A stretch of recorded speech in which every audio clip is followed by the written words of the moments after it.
U.S. diplomats are in Syria for the first time since the fall of the Bashar al-Assad regime. The State Department says it's the first diplomatic mission there since the U.S. closed its embassy in Damascus way back in 2012. This comes as the Pentagon says there are now 2,000 U.S. troops in eastern Syria, not 900 as often been stated publicly.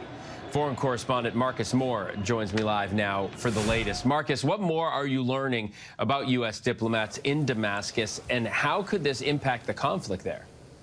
Well, hey, Phil, we know that the meeting between those U.S. officials and HTS, Hayat Tahrir al-Sham, the group that has taken control of Syria, we know that this meeting between those officials has wrapped up, and there was supposed to be a news conference underway as I speak to you now, but it has been postponed over security concerns, and so we'll wait to learn details about what kind of progress or what exactly they talked about in this meeting. But Phil, I can tell you at the top of the agenda, without a doubt, is the search for a missing American journalist Austin Tice. He is the freelance journalist who was abducted in 2012 while reporting on Syria's civil war.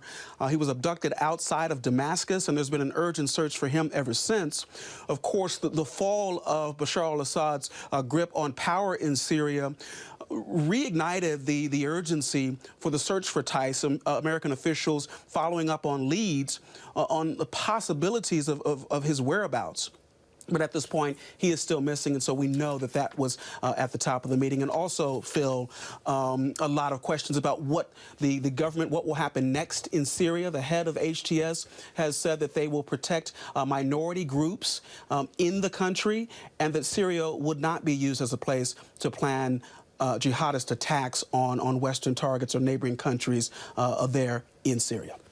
Marcus, in a different part of the area, we are seeing more Israeli airstrikes in Gaza. What's the latest on those airstrikes, and where does this leave the negotiations for a possible ceasefire? Yeah, throughout all of this, Phil, the airstrikes in Gaza have not stopped. They have been ongoing. I can tell you that just within the past 24 hours, as many as 77 people have been killed in airstrikes in Gaza.